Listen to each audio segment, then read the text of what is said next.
Welcome to Books and Blooms, where I put together flower arrangements and talk about books. Because there's nothing I love more than leisurely putting together a bouquet while reading a book.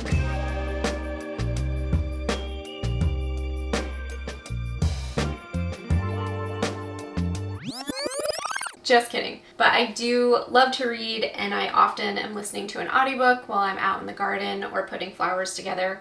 And I thought it'd be kind of fun to just like smash them together. You know, we've got dahlias, we got sedum, we've got fantasy, we've got horror.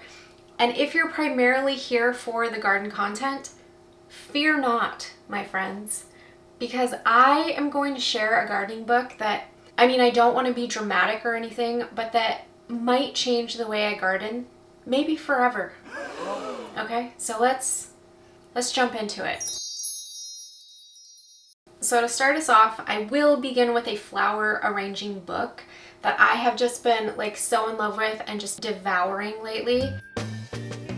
It's called Flower Love by Kristen Griffith Yanderyacht. I'm already like in the early stages of planning out my garden for next year, which I know sounds crazy because it's not even fall yet. But that's kind of how my brain works. I'm constantly trying to stay ahead of the game, even though I'm constantly behind the game. But this book has been really nice because it kind of gives you this overview of like different color palettes, of shapes for your arrangements. And so it kind of gets my mind thinking in those technical aspects of what I want to grow, different colors, what do I want to add, what do I want to take away, what flowers are gonna maybe help me achieve these shapes that I might want to create next year with my arrangements. It's just kind of fun to like try out new techniques and plan like a colored, maybe you have like a color scheme that you want to plan for. I'm usually all over the place, but I love a good color scheme. So now outside of flower arranging, I have been kind of getting into like the spooky season because it's September and I love reading horror, but I want to get into it a little bit sooner than October. So I have been reading Never Whistle at Night. It's a short story collection by a bunch of different Indigenous Native American authors. And it's like all these different folklores and mythologies and creepy, horrifying stories that honestly, I'm only halfway through the book. So I've only read maybe like 6 of the short stories, but you can't get rid of them. Once they've penetrated your mind, good luck. Okay, good luck sleeping. I can't read this book at night. I can only read it in the safety of the daylight. The second story of this collection, in like the best and worst way, just like seeped into my bones, and I cannot get rid of like the icky, horrifying feeling that it penetrates deep. And what's so interesting is that the author of that second story is Rebecca Roanhorse, and she also wrote a book called Black Sun, which I'm also currently reading. This is Never Whistle at Night. The name of the second story is called White Hills, I believe. Yes, White Hills. So they're very different when it comes to like genre, right? Like fantasy and horror, but they have these very similar like eerie threads of like generational shame, trauma, identity. They're just both like so meaty, and there's so much to just like chew on while you're reading them. Whether it's the 20 pages for the short story or the 400 and like 60 something pages of her fantasy, they're both like brilliant and so good. I enjoyed the short story so much, and then the fantasy, I think I have like 100 pages left, and it's been so good too. It is part of a series, so something to keep in mind. This greenery that I'm using here is Apple of Peru, which I love. If you saw my video about plants that you plant once and then they never leave you, this is one of them. Okay, so this is one that I love using for greenery. However, it is everywhere in my garden, and every single year I'm constantly just like pulling it out because it will just take over everything. So keep that in mind. But it is like really, really beautiful to use as greenery, especially because some of them have this like really nice like purple flower. And then when the purple flower is gone, we have these like really cool little lanterns, which are fun. So we're also using this celosia as kind of a filler. This celosia actually all reseeded from last year for me, so I didn't really plant any. I'm pretty sure this is like the Texas plume, and it's all these like really soft like peachy pinks and almost like a pinky green color, which I kind of love because it blends in so nicely with the greenery, but still adds that like pop of color and like textural interest, and I absolutely love that. So the next book that I've been listening to is actually an audiobook by Ling Ling Hong. It's called Immaculate Conception, and it is, I'm still figuring it out. I honestly went into it not knowing much. I read Natural Beauty and I absolutely loved it. And this is, from what I know right now, it's about artists and this thought of like what is original art. And because there are no 100% original thoughts in the world, like that's, I think, an impossible thing to find. And I thought that that was kind of what it was going to be about. And now it's kind of crossed this line into this interesting place where I don't want to give anything away, so I probably won't, but it's getting like maybe a little bit science fiction-y, maybe a little bit horror-y. It's very thought-provoking and it's really good. So if you're interested in that, I know I didn't really give you a lot, but I tend to like to go into books not really knowing a ton about them and then kind of like finding my way as I get through the story. And it's been really great. The audiobook is very engaging. The narrator is fantastic. So I would highly recommend checking that one out too. Wow, this is a big stem of sedum. I don't know if I'm going to use that. It's pretty large, but maybe.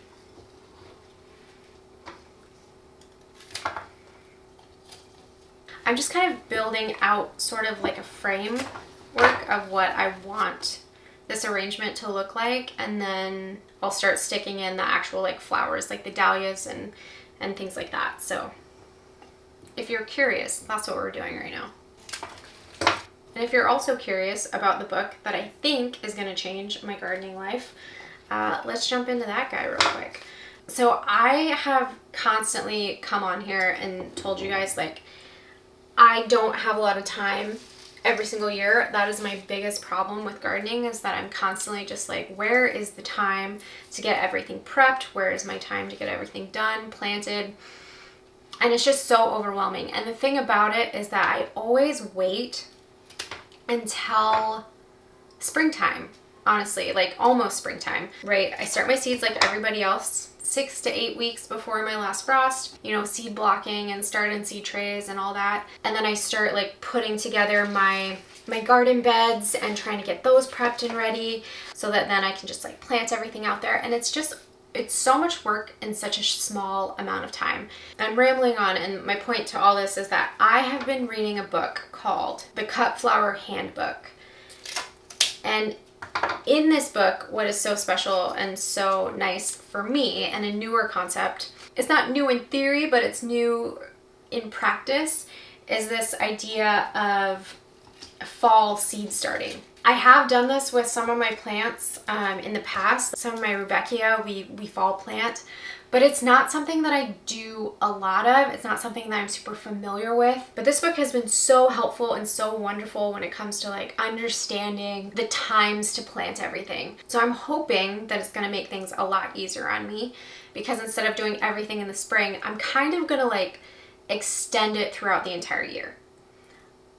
We'll see how that goes, right? But there are like certain plants, depending on your zone, that you can start before your first frost, that you can start after your first frost, and that you can even like plant out, you know, a few weeks before your last frost.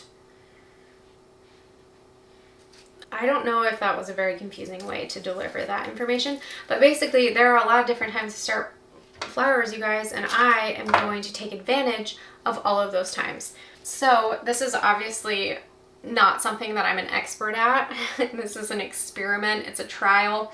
She says in her book that a lot of times it's trial and error, because you're trying to learn your zone and what plants are going to survive at what times, and how early you can be and how late you can be.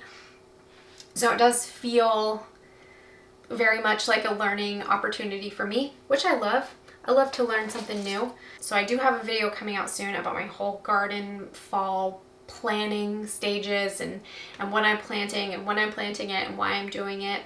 And then we're going to kind of see how that all works out as we go along throughout the year. As a backup, I will also probably still start some things in the springtime since this is new to me and I'm not quite sure what I'm doing, so I don't want to mess it up too bad. So I probably will have like a contingency plan of starting things also later on in the year. But it's fun to think about like trying a new system and doing things a little bit differently that hopefully might make my life a little bit less chaotic, a little bit easier. Also, if you're wondering, this might be like a one-sided bouquet because that's kind of my specialty. Make it look nice from one side and then you don't have to, you know, worry about all the sides. Now, to get back to some books, like I said, we're going into fall time, so I love like horror. I don't like super scary. I am kind of a chicken, so I don't like super scary books. So on my radar is The Hacienda. I did read Vampires of El Norte by the same author. I believe the author is Isabel Cañas. I'm going off the cuff here, so I might be wrong, but Vampires of El Norte, it's like this historical horror, fantasy, vampire, gothic. It's so good. I enjoyed it so much. So I'm really looking forward to reading The Hacienda. And then she also came out with another book recently called The Haunting of Alba Diaz. And I also cannot wait to get my hands on that. I don't know if I'm into possession books. I might be too much of a baby for that, but I'm gonna give it a try and we'll see how it goes. So I'm honestly just like stuffing flowers in here, you guys. If you're ever putting together a flower arrangement and you're like, man, this could really use something, I'm gonna give you a hint. Just add more flowers. Every single time that I'm like, this needs something, I add more flowers and it's beautiful and it's perfect. Hot tip that is not that hot, always add more flowers. People will disagree with that, I know. But that is what I have to add to the conversation. Another book on my fall TBR is called Comfort Me with Apples. I think this isn't a new book. It's also not a very long book if you like shorter books. It is kind of like an ominous kind of horror book. It's about a woman who feels very unsettled in her life. I think that I could be wrong. You can tell me if you've read this book, tell me in the comments if I'm wrong, but don't tell me what it's about because maybe I don't want to know for sure. It's about this woman who loves her husband, but something just feels like off in her life and she doesn't understand why people are treating her kind of weird and why things with her husband are kind of weird and he's keeping things from her, and it just sounds like the type of intrigue that I am just all about. I don't do a lot of research about what the books are about, so I don't know if you want to know, if you're gonna want to know like more information about what they're actually about. If you like this video and you want me to do another one, who knows if you will. Let me know if you want to know more about these books. Alright you guys, well that is all I have for you today. Please let me know what you're reading right now. Let me know what your favorite book is. Give me some good fall recommendations. Maybe something creepy but like not too scary, or you know, go ahead, give it to me hard, give me the scary ones and I'll figure it out as I go. So thank you so much for being here and I'll see you guys in the next one.